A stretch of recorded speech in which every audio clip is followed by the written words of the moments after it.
Hello बच्चों, आज हम लोग कक्षा 9 गृह विज्ञान विषय के अंतर्गत पाठ 4 का अध्ययन करेंगे, जिसका शीर्षक है अर्थव्यवस्था, परिवार की मूलभूत आवश्यकताएं।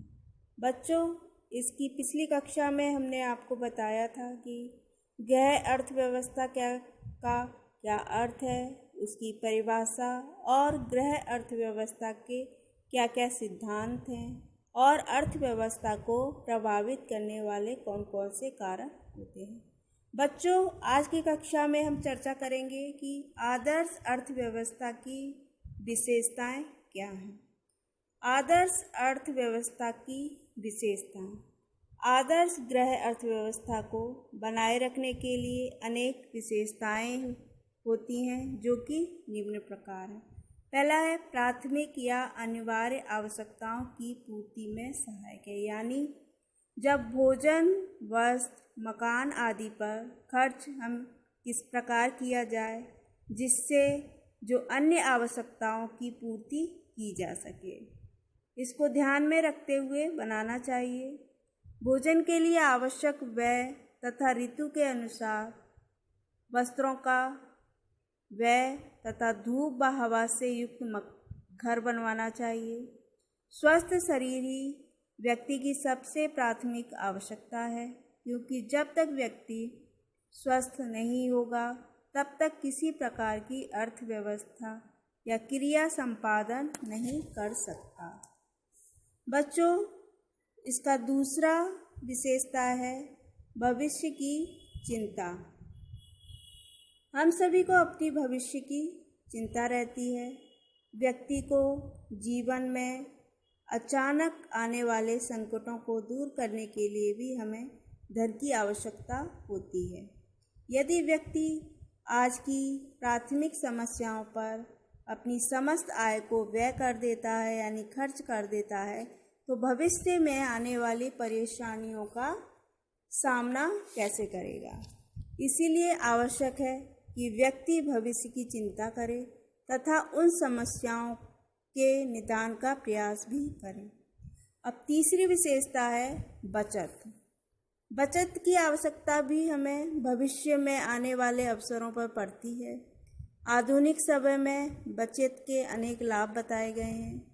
व्यक्ति अपनी आय में से कुछ अंश बचत करके किसी भी डाक खाने या बैंक में डालेगा तो आवश्यकता पड़ने पर या व्यक्ति की वृद्धावस्था में काम आएगा तथा उस व्यक्ति को ब्याज के माध्यम से भी अधिक धन भी प्राप्त हो सकेगा। बचत करने से भविष्य में बच्चों की शिक्षा, दीक्षा एवं शादी आदि में परेशानी नहीं उठानी पड़ती। अब चौथी विशेषता है आय से व्यय कम। व्यक्ति को इस बात का सदैव ध्यान रखना चाहिए कि आय से व्यय अधिक ना हो, यानी जितनी हमारी आमदनी है उससे ज़्यादा हमें खर्च नहीं करना चाहिए, क्योंकि आय से अधिक व्यय करने से व्यक्ति की अर्थव्यवस्था बिगड़ जाती है। यदि हम जितनी आमदनी है उससे ज़्यादा खर्च करेंगे तो हमें आर्थिक तंगी का सामना करना पड़ता है। इसलिए व्यक्ति को अपनी सामर्थ्य के अनुसार, यानी अपनी आय के अनुसार ही खर्च करना चाहिए। अब पांचवी विशेषता है सभी पारिवारिक सदस्यों पर अनुकूल खर्च। परिवार में प्रत्येक सदस्य की अवस्था, स्थिति को ध्यान में रखते हुए हमें खर्च करना चाहिए, क्योंकि भारतीय परिवारों में बुजुर्ग अपने बच्चों पर खर्च करना चाहते हैं, परंतु गृहिणी को भी सभी की आवश्यकताओं को ध्यान में रखते हुए खर्च करना चाहिए। यदि बुजुर्ग तथा बच्चों को आवश्यकताएं अनिवार्य हैं तो उन्हें ही प्राथमिकता दी जानी चाहिए। बच्चों, युवकों, वृद्धों की आवश्यकताएं भी अलग अलग होती हैं। आवश्यकताओं पर प्राथमिकता के आधार पर खर्च करना चाहिए। अगली विशेषता है तीव्रता के आधार पर आवश्यकता की पूर्ति। प्रत्येक व्यक्ति को तीव्रता के अनुसार अपनी सर्वाधिक आवश्यकता को पूर्ण करना चाहिए। जैसे सर्दी के मौसम में बच्चों के लिए स्वेटर, रजाई, गद्दों आदि का इंतजाम करना चाहिए। वर्षा ऋतु में घर की मरम्मत करवानी चाहिए। जुलाई के महीने में किताब, कॉपी और फीस की आवश्यकता की पूर्ति करनी चाहिए। इन बातों से स्पष्ट होता है कि हमें सीमित, आवश्यक तथा अनिवार्य खर्च ही करने चाहिए, यानी फिजूल खर्ची नहीं करनी चाहिए। साथ ही परिवार के आय के साधन भी बढ़ाने चाहिए। गृहिणियों द्वारा घर में आय बढ़ाने के लिए अनेक छोटे छोटे उद्योगों को शुरू किया जा सकता है ताकि घर में आय बढ़ सके और असमय आने वाले खर्चों को पूरा किया जा सके। अब हम बात करते हैं आवश्यकता क्या है, आवश्यकता के तत्व और आवश्यकताओं की क्या क्या विशेषता है। आवश्यकता, मनुष्य के सामने यदि आवश्यकताएं न होती तो वह क्रियाशील न होता। इन आवश्यकताओं को पूर्ण करने के लिए हम आर्थिक प्रयास करते हैं, यानी नौकरी करते हैं, व्यवसाय करते हैं, जिससे कि हम पैसे कमा सकें। आवश्यकताओं का महत्व हमारे जीवन में हर कदम पर है। नवजात शिशु को दूध की आवश्यकता होती है और बढ़ते उम्र के बच्चों तथा बड़े बच्चों की आवश्यकताएं और भी अधिक बड़ी यानी विस्तृत होती जाती हैं। संपूर्ण मानव जीवन आवश्यकताओं का केंद्र है।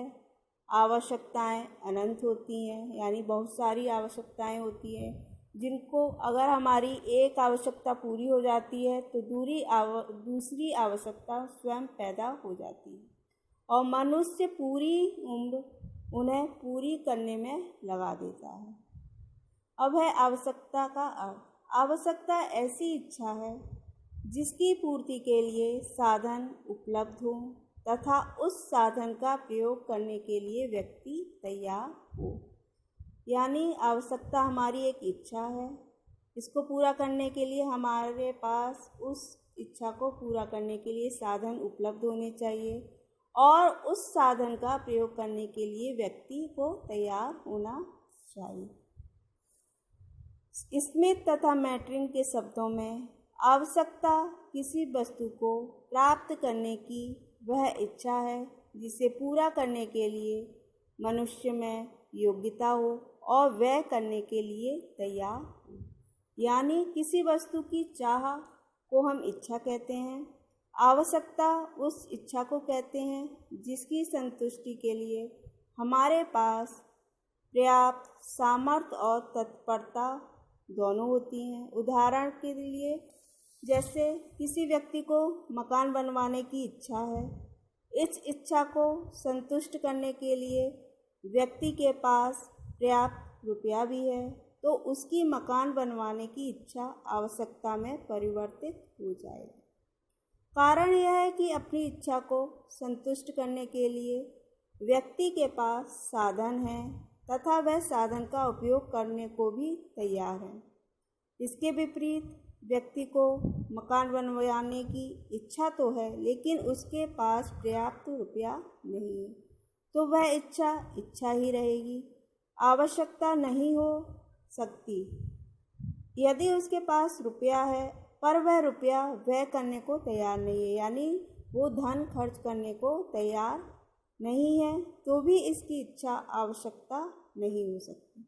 अर्थात आवश्यकता व्यक्ति की उस इच्छा को कहते हैं जिसको संतुष्ट करने के लिए हमारे पास पर्याप्त साधन हो और साथ ही साथ व्यक्ति उन साधनों का प्रयोग करने के लिए तत्पर भी हो। आवश्यकता के तत्व। आवश्यकता के 3 तत्व होते हैं। पहला है वस्तु की इच्छा। आवश्यकता की अनुभूति का जन्म इच्छा के रूप में उत्पन्न होता है। भोजन करने की इच्छा तो पहले होती है और आवश्यकता पीछे होती है। नंबर 2, धन व्यय करने की तत्परता।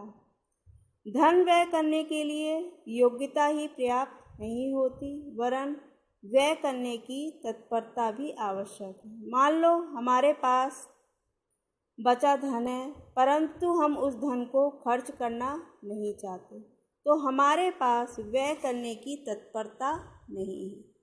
नंबर 3 है इच्छा पूर्ति की योग्यता। रोटी, कपड़ा व मकान मानव की प्राथमिक आवश्यकताएं हैं, परंतु इनको उपलब्ध कराने में योग्यता अनुसार परिवर्तन होता रहता है। जैसे धनी व्यक्ति फलों का रस पीकर स्वास्थ्य लाभ लेते हैं, जबकि जो आम व्यक्ति है उसके पास इतना भी धन नहीं होता कि वो भरपेट भोजन भी कर सके। अब है आवश्यकताओं की विशेषताएं। आवश्यकताओं की विशेषताएं निम्न प्रकार की होती हैं। पहला है आवश्यकताएं अनंत होती हैं। व्यक्ति की आवश्यकताएं इतनी अनंत होती हैं कि उनकी गणना करना बहुत असंभव है। यानी इतनी ज़्यादा हमारी आवश्यकताएं हैं कि हम उनको गिन नहीं सकते। आवश्यकताओं की प्रकृति ही ऐसी है कि एक आवश्यकता की पूर्ति होते ही दूसरी आवश्यकता उत्पन्न हो जाती है। नंबर 2 है आवश्यकताएं पूरक होती हैं।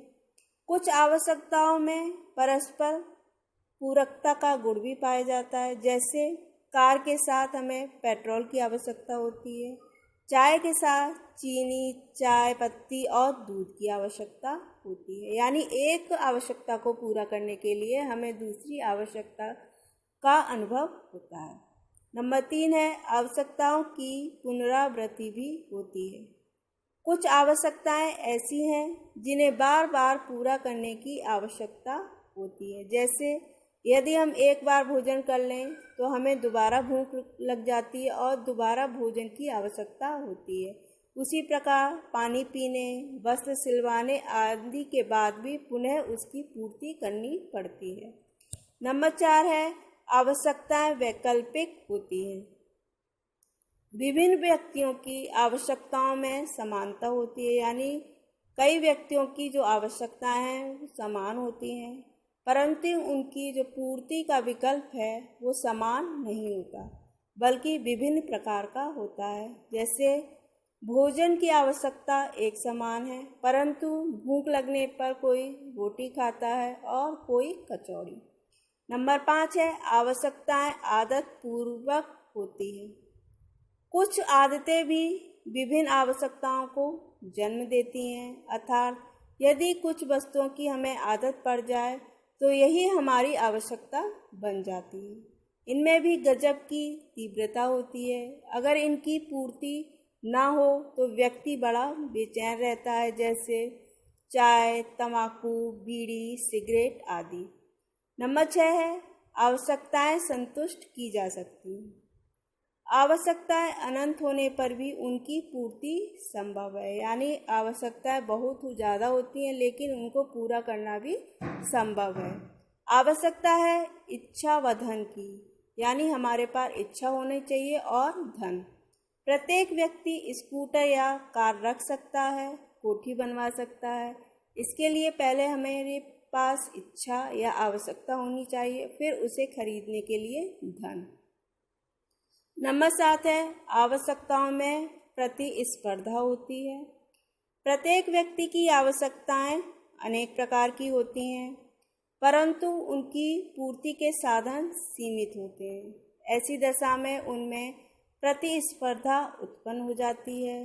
जिन आवश्यकताओं में तीव्रता अधिक होती है उनकी पूर्ति वह पहले करता है। जैसे हमें पिकनिक पर जाना है तथा स्कूल की फीस भी भरनी है और हमारे पास आय के साधन भी सीमित है, तो सबसे पहले हम फीस की आवश्यकता को पूरा करेंगे और बाद में पिकनिक जाएंगे। नंबर 8 है वर्तमान आवश्यकताएं अधिक तीव्र होती हैं। अपने बच्चों के भविष्य की उन्नत बनाने के लिए प्रयत्न करना चाहिए, इसके प्रत्येक परिवार का उद्देश्य होता है। परंतु भविष्य की अपेक्षा हमारी वर्तमान आवश्यकताओं में तीव्रता अधिक होती है, अतः वह वर्तमान की आवश्यकताओं को पूरा करने का प्रयास करता है। जैसे विवाह की अपेक्षा भोजन, वस्त्र की आवश्यकता। अब है परिवार की आवश्यकताएं कितने प्रकार की होती हैं। परिवार की आवश्यकताएं दो प्रकार की होती हैं। पहला है प्राथमिक आवश्यकताएं और दूसरा है गौण आवश्यकता। तो सबसे पहले बात करते हैं प्राथमिक आवश्यकताएं, जो भौतिक और शारीरिक आवश्यकताएं होती हैं। जिन आवश्यकताओं की पूर्ति के लिए मानव जीवन के अस्तित्व के लिए आवश्यक होती हैं, यानी मानव जीवन के अस्तित्व के लिए जो आवश्यकताएं जिनको पूरा करना जरूरी होता है, वे प्राथमिक आवश्यकताएं कहलाती हैं। इसमें भौतिक शारीरिक दोनों प्रकार की आवश्यकताएं सम्मिलित हैं। शारीरिक आवश्यकताएं जैसे स्वास्थ्य रक्षा, चिकित्सा, विश्राम और स्वयं जाति की रक्षा हेतु संतान उत्पत्ति आदि।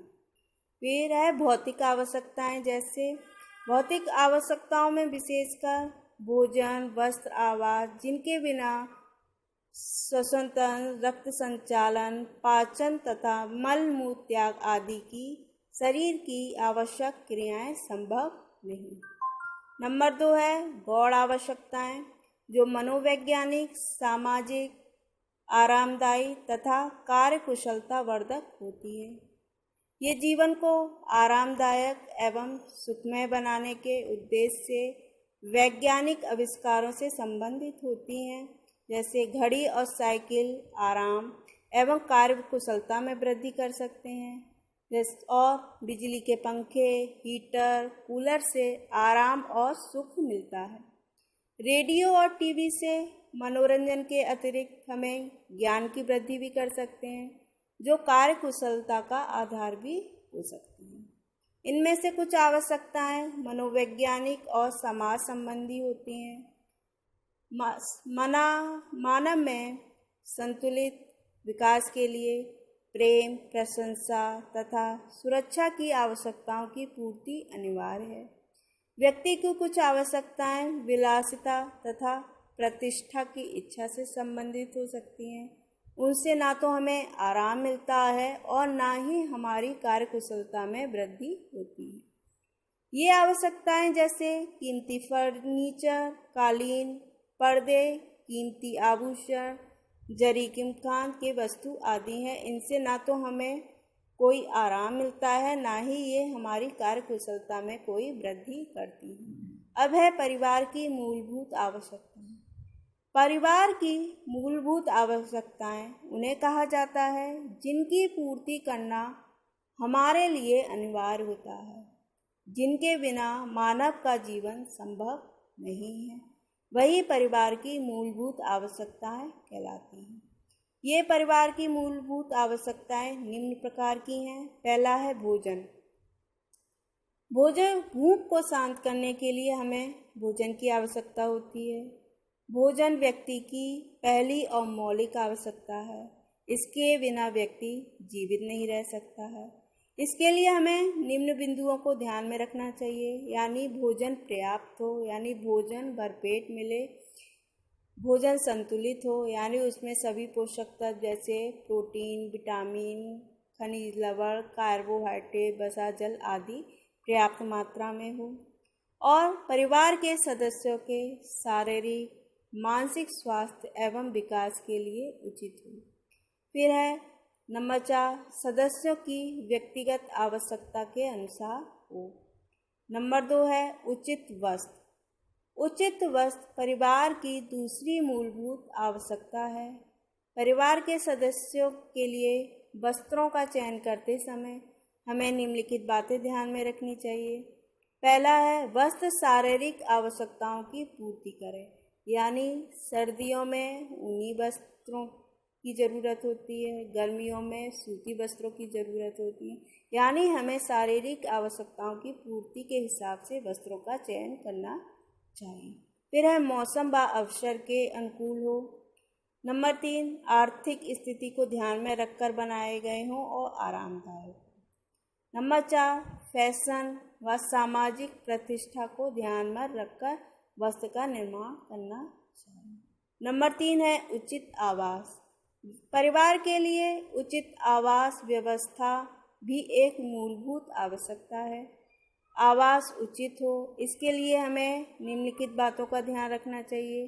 पहला है परिवार के सदस्यों की संख्या के अनुसार हो, यानी अगर हमारे परिवार में सदस्यों की संख्या ज़्यादा है यानी परिवार बड़ा है तो मकान भी आवास भी बड़ा होना चाहिए। यदि परिवार की संख्या छोटी है तो मकान छोटा होना चाहिए।